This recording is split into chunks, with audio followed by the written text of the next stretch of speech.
Assalamu alaikum, respected parents and my dear student. This is me, Sir Suhail Khan. I am a teacher at Nurul Huda Academy for class 8, 9 and metric. جیسا کہ میں نے آپ کو اپنی پچھلی video میں بتایا تھا کہ اپنی نیکسٹ ویڈیو میں سمر ویکیشن ورک کے حوالے سے آپ کو آگاہی دوں گا.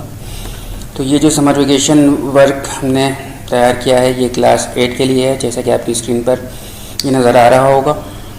ہم نیکسٹ سلائڈ پہ چلتے ہیں. اس میں ہم نے کیا کیا ٹاپکس آپ کو دیے ہیں ہم سمر ویکیشن میں کرنے کو اور کون کون سے چیپٹرز آپ کو کرنے ہیں وہ میں مینشن کرتا ہوں. دیکھ سکتے ہیں آپ جیسے کہ انگلش ریٹن ورک یہاں پر آپ کو نظر آ رہا ہے. Prose chapter number 1 the last sermon of the holy prophet صلی اللہ علیہ وسلم. چیپٹر نمبر 2 کے اندر شاہ عبد اللطیف. اور پویم چیپٹر کے اندر اگر ہم بات کریں تو چیپٹر نمبر 3 دا نیم ٹری آپ کو دیا گیا ہے اور اس کے کوشچن آنسر آپ کو اگلی سلائڈس میں انشاءاللہ ملتے چلے جائیں گے. اور پھر ہر چیپٹر کے حوالے سے آپ کو میں تھوڑی سی اس کی سٹوری بتاتا رہوں گا. Now let's move on to next slide. Grammar work کی اگر ہم بات کریں تو گرامر کے اندر ہم نے 2 ایسیز دیے ہیں جس میں سے ایک مائی ہابی اور دوسرا ہے مائی فیورٹ پرسنالٹی. اپلیکیشن کے اندر فی کنسیشن اور دوسری جو اپلیکیشن ہے وہ for assurance of support certificate. Letters کی اگر ہم بات کریں لیٹرس کے اندر آپ کو electric power failure and shortage of water دیا گیا ہے اور یہ آپ کو انشاءاللہ نیکسٹ سلائڈس میں سب کچھ ملتے چلے جائیں گے. Now let's move on to next slide. Tenses میں ہم نے 2 ٹینسز دیے ہیں کلاس 8 کے لیے، present simple and present continuous. اور اس کو کس طرح سے آپ نے اپنی کاپی پہ کرنا ہے انشاءاللہ ان 2 ٹینسز کو میں اپنی جب نیکسٹ ویڈیو اپلوڈ کروں گا تو ان 2 ٹینسز کے حوالے سے ایک پورا لیکچر ریڈی کر کے آپ کو دیا جائے گا. اور یہ بھی نوٹ ڈاؤن کرنے کے لکھا ہے monthly test of June will be started from 10th of June. تو یہ جو سمر ویکیشن ورک آپ کو دیا جا رہا ہے انشاءاللہ جب اسکول کھولیں گے تو انہی چیپٹر سے اور انہی ایسے اپلیکیشن لیٹر جو بھی ٹاپکس آپ کو بتائیں گے ان میں سے آپ کا منتھلی ٹیسٹ لیا جائے گا. تو آپ اس کی تیاری اچھے سے کیجیے گا.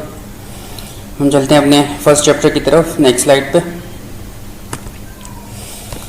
جیسا کہ آپ دیکھ سکتے ہیں آپ کی اسکرین پر آپ فرسٹ چیپٹر نظر آ رہا ہوگا دا last sermon of the holy prophet صلی اللہ علیہ وسلم. تو اس چیپٹر کے حوالے سے میں تھوڑی آپ کو اسٹوری بتاتا ہوں کہ اس چیپٹر میں جیسا کہ آپ کے چیپٹر کے نام سے ہی پتہ چل رہا ہے کیا ہے. دا last sermon of the holy prophet صلی اللہ علیہ وسلم، ہمارے نبی صلی اللہ علیہ وسلم کا آخری خطبہ. حضرت محمد صلی اللہ علیہ وسلم the prophet of Islam was born in 571 AD at مکہ.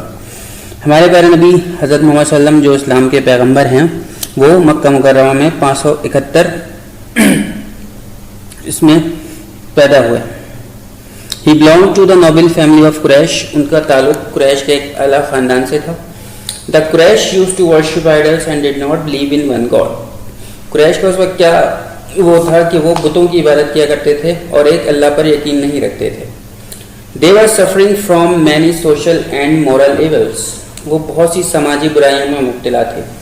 حضرت محمد صلی اللہ علیہ وسلم asked the Quraysh not to worship their false god. He asked them to worship the one and the only true God. ہمارے پیارے نبی صلی اللہ علیہ وسلم نے ان سے کہا کہ وہ ان جھوٹے خداؤں کی ان بتوں کی عبادت کرنا چھوڑ دیں اور انہوں نے دعوت دی کہ وہ ایک سچے اللہ کی عبادت کریں. The Quraysh opposed our holy prophet. اس پر جو قریش کے لوگ تھے انہوں نے ہمارے نبی کی سخت مخالفت کی. Their opposition became so fierce and terrible that he had to ask the believers to migrate to Medina. اور ان کی مخالفت اتنی بڑھ گئی کہ ہمارے نبی صلی اللہ علیہ وسلم کو اپنے ساتھیوں سے پوچھنا پڑا کہ وہ ہجرت کر کے مدینہ تشریف لے جائیں. In 602 AD the Holy Prophet صلی اللہ علیہ وسلم migrated to مدینہ اور 622 ہجری میں ہمارے پیارے نبی صلی اللہ علیہ وسلم مدینہ منورہ تشریف لے گئے. This event is known in history as ہجرہ، اور تاریخ میں یہ وہ موقع تھا جو اب ہجرت کے نام سے جانا جاتا ہے. ان مدینہ the Holy Prophet صلی اللہ علیہ وسلم founded an Islamic society. مدینہ کے اندر ہمارے پیارے نبی صلی اللہ علیہ وسلم نے ایک اسلامی ریاست قائم کی. He raised women from the status of a chattel to complete legal equality with men. قریش کے جو لوگ تھے اور عرب میں پہلے کیا یہ تھا کہ عورتوں کے ساتھ یکساں سلوک نہیں کیا جاتا تھا، تو ہمارے پیارے نبی صلی اللہ علیہ وسلم نے عورتوں کے ساتھ یکساں سلوک کرنے کی بھی ہدایت دی اور ان کے ساتھ برابری کا سلوک کرنے کی بھی ہدایت دی. In the 10th year of Hijrah, the Holy Prophet sallallahu alaihi wasallam with his followers went to perform Hajj at Makkah. اور پھر ہجرت کے 10ویں سال ہمارے پیارے نبی صلی اللہ علیہ وسلم مکہ مکرمہ دوبارہ تشریف لے گئے جہاں پر حج ادا کیا گیا. On this historic occasion he delivered his last Hajj sermon. اور اس تاریخی موقع پر ہمارے پیارے نبی صلی اللہ علیہ وسلم نے آخری خطبہ دیا, جیسا کہ اس چیپٹر کا نام ہی The last sermon of the Holy Prophet صلی اللہ علیہ وسلم ہے کہ ہمارے نبی صلی اللہ علیہ وسلم کا آخری خطبہ. تو اس حج کے موقع پر ہی یہ خطبہ ہمارے پیارے نبی صلی اللہ علیہ وسلم نے دیا تھا. This sermon can be called the first universal character of human right. ہم اس خطبے کو یہ بھی کہہ سکتے ہیں کہ انسانی حقوق کے انسان کے جو حقوق ہوتے ہیں اس کے بارے میں ہمارے پیارے نبی صلی اللہ علیہ وسلم نے لوگوں کو آگاہی دی تھی. Although the Prophet صلی اللہ علیہ وسلم is no more with us, we have the Holy Quran to give us guidance. اگرچہ اب ہمارے نبی صلی اللہ علیہ وسلم ہمارے درمیان موجود نہیں, لیکن وہ ہمارے درمیان ایک ایسی کتاب چھوڑ گئے ہیں جو کہ مقدس کتاب ہے, ہولی قرآن, جو کہ ہماری تا قیامت رہنمائی کرتی رہے گی. اسٹوڈنٹ, اب ہم چلتے ہیں اس چیپٹر کے وہ سوالات میں آپ کو پڑھ کے بتاؤں گا جو آپ نے اپنی کاپی پہ لکھنے ہیں اور اس کو یاد بھی کرنے ہیں. اب جیسے کہ آپ اپنی اسکرین پہ دیکھ سکتے ہیں کہ کوشچن نمبر 2 جو لکھا ہے, before the advent of Islam what was the condition of Quraish, کہ اسلام سے پہلے جو قریش کے لوگ تھے ان کی کیا حالات تھے. جواب دیکھیں. The Quraysh used to worship idols. They did not believe in one God. قریش جو تھے وہ بتوں کی عبادت کیا کرتے تھے, بتوں کی پوجا کیا کرتے تھے اور وہ ایک اللہ پر یقین نہیں رکھتے تھے. They were suffering from many social and moral evils. اور وہ بہت سی سماجی برائیوں میں بھی مبتلا تھے, جیسے کہ drinking, gambling and other voices were common, جیسے کہ شراب پینا, جوا کھیلنا اور بھی دوسری برائیاں وہاں پر عام تھیں. Women were treated as an article of trade. اور عورتوں کو تجارت کے سامان جیسا یوز کیا جاتا تھا. They could be bought and sold at will. جب ان کا دل چاہتا تھا ان کو بیچ دیا کرتے تھے اور جب ان کا دل چاہتا تھا ان کو خرید لیا کرتے تھے. اچھا, اب ہم چلتے ہیں اس کوشچن نمبر 3 پہ. What did محمد صلی اللہ علیہ وسلم ask the Quraysh, ہمارے پیارے نبی صلی اللہ علیہ وسلم نے قریش سے کیا کہا. The Holy Prophet صلی اللہ علیہ وسلم asked the Quraysh not to worship their false god. ہمارے پیارے نبی صلی اللہ علیہ وسلم نے قریش کے لوگوں سے کہا کہ اپنے جھوٹے خداؤں کی عبادت کرنا چھوڑ دو, ان کی پوجا کرنا چھوڑ دو. He told them that he was the prophet of God. انہوں نے بتایا کہ وہ اللہ کے رسول ہیں اور پیغمبر ہیں. He asked them to worship the one and the only true God. انہوں نے ان سے کہا کہ وہ ایک سچے خدا کی یعنی اللہ کی عبادت کریں.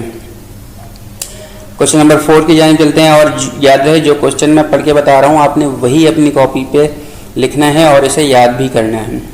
کوشچن نمبر 4 کی جانب چلتے ہیں. Why did Quraysh refuse to accept Islam, کہ قریش کے لوگوں نے اسلام قبول کرنے سے کیوں انکار کر دیا. The Holy Prophet صلی اللہ علیہ وسلم asked the Quraysh not to worship idols but worship one and the only true God.